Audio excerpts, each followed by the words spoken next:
What a feeling and what a moment. Mohammed Wasim Jr., the unlikely hero, smashes a massive six to give the Quetta Gladiators their first playoff berth in the HBL PSL in 4 seasons. Oh, the big man Viv Richards is running in to celebrate. What a moment. Oh, and didn't he love it? It was a difficult chase in the end for the Gladiators, but they got the job done, and most importantly, they get the big win across Lahore Qalandars. Plenty of Karachi fans that were going for Quetta Gladiators tonight. They absolutely loved what they saw. Big hugs for the owners. Commiserations for Lahore Qalandars owners. But, oh, didn't Big Riv absolutely love the scenes there today. It was a wonderful win by the boys in gold and purple, and a welcome return to the playoffs for them. It's been a lean trot for a few years, but they certainly piled on a wonderful performance to get the job done today across Lahore Qalandars, who had nothing to lose. Just wonderful scenes here.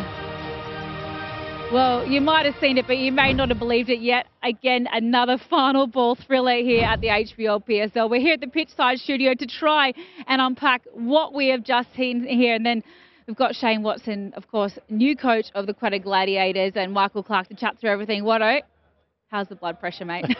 Yeah, geez, my heart rate. As you see, Sir Viv as well, he was talking about where his heart rate's at the moment. But look, it was there's been some incredible cricket games over the last couple of nights in particular, and to be on the right side of it and fall over the right side of a tight finish again, that's where you give yourself a chance to get into the finals like we have. So to be able to see a number of the guys in particular really stand up tonight, that's where all the work that you do with the individuals.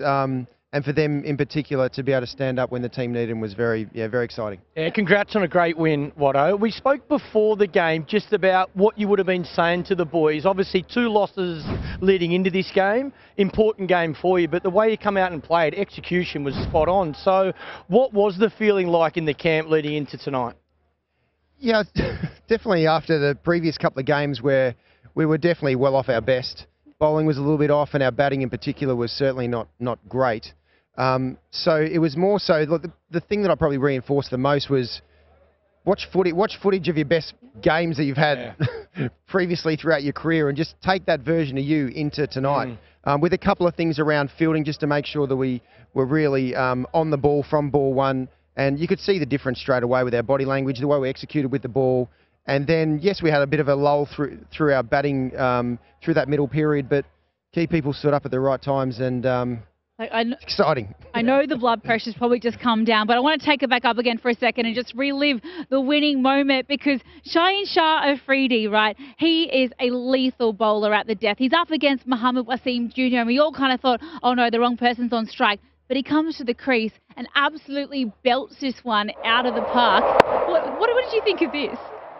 Well, we have been talking to Wasim Jr. from the first game, and this is the first time I've worked with him as well, is about being as still as possible, because he's got amazing hand-eye coordination and power.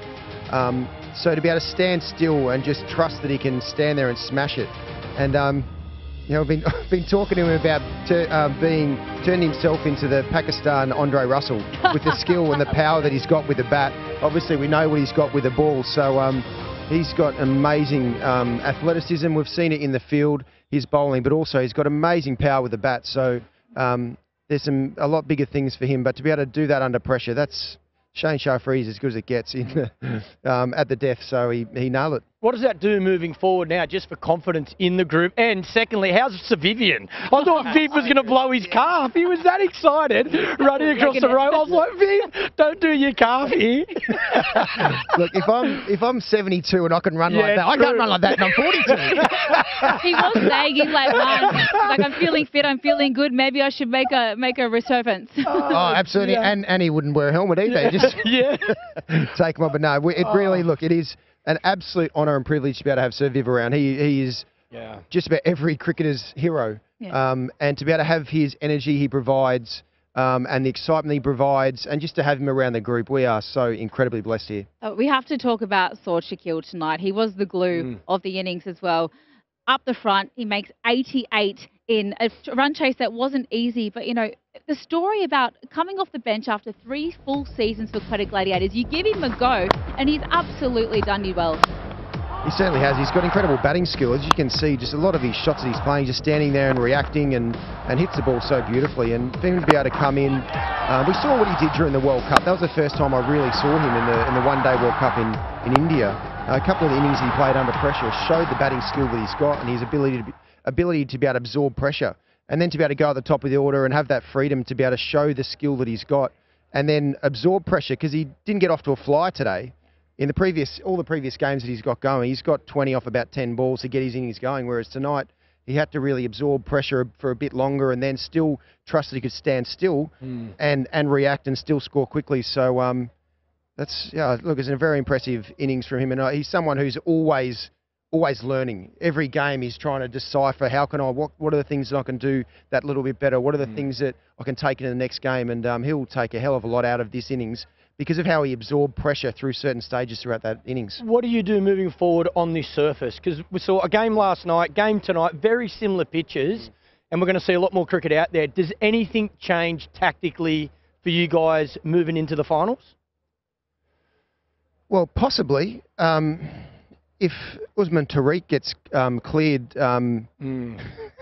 because he's an incredibly skilled bowler and he's so hard to pick, and everything that I've seen, he certainly it was very surprising that his action's been under question. So he's done his testing. We hope that the PCB and that can speed the testing up, the results up, so we have him available for selection.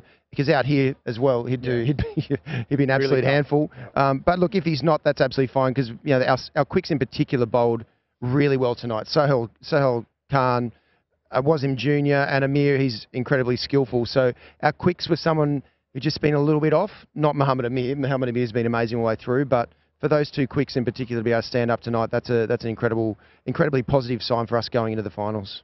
And I'd love to ask you, Watto, because we know you here at the HBL PSL as a player for many years with Quetta as well. You're back here at the helm as coach. What's the experience been like, and what are you learning about yourself as a coach? What kind of a coach are you? A good one if you're winning. Yeah. First time in 4 seasons they're in the final. Very simple. that helps for sure. It's an absolute privilege to be able to be the head coach of your team, where you can just put everything into place which you sort of dream of having when you're a player. The environment that you're trying to create for it to be a very relaxed and fun environment, but most importantly, a high-performance environment, because that's what we're here to be able to perform.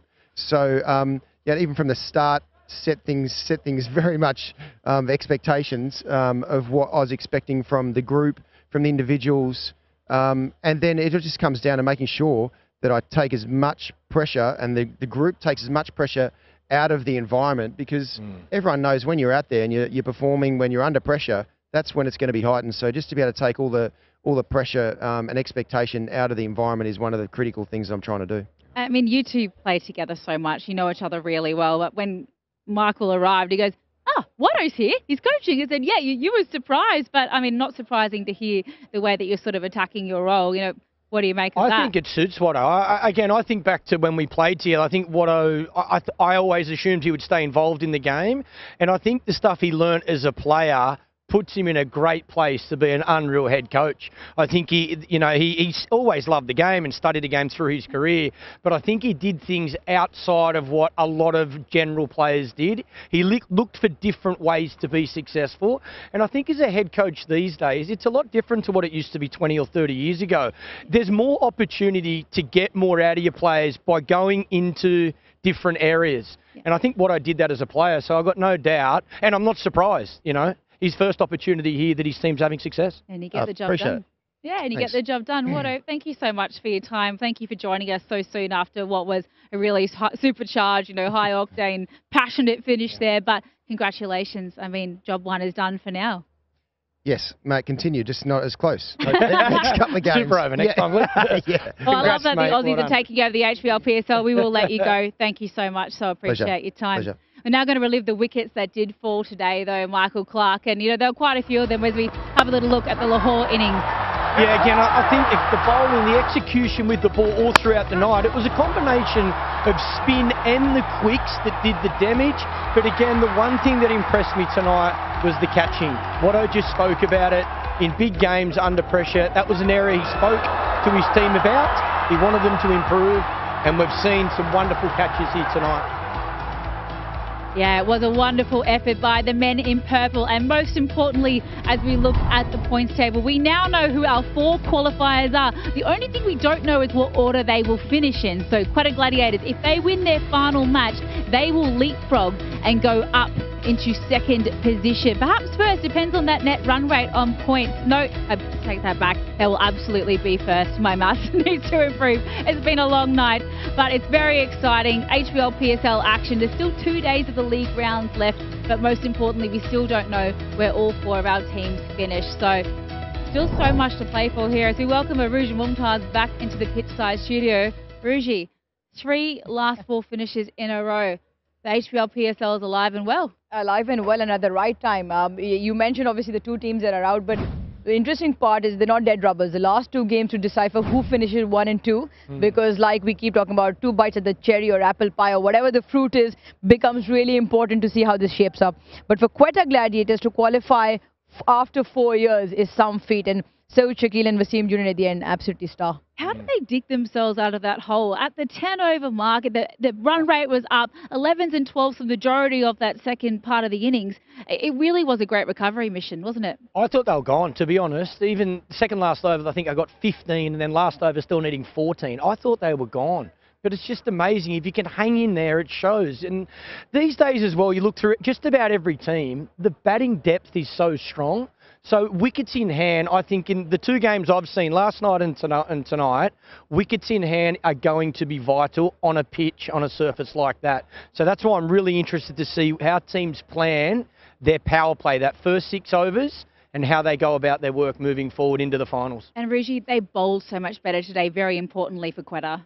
They had to, because again, like Michael's saying, the point is the quality of surfaces, the sticky surfaces, the slower surfaces, boundary hitting not very easy. So the bowling had to be spot on. So Quetta came out, restricted Lahore, and Abdullah Shafiq was quite honest to say that he was 10 or 15 short, and that's the entire discussion.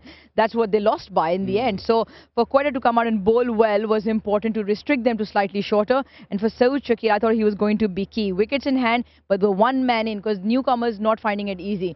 And then when you've got the wickets in hand, you can do what Wasim Jr. did at the end. All right, well, still games on tomorrow. Of course, we're starting a little bit later, given Ramadan is about to start tomorrow. Karachi Kings, they'll play their last match. They can't qualify now, but they're up against Peshawar Zalmi to go home with their heads held high after a slightly better season than they have in the last couple of ones.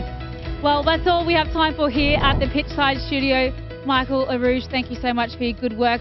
Off to bed because the action's still going to continue tomorrow. Thank you so much for joining us at home. It's been an absolute pleasure. Cannot wait to see you tomorrow for more HBL PSL 9 action.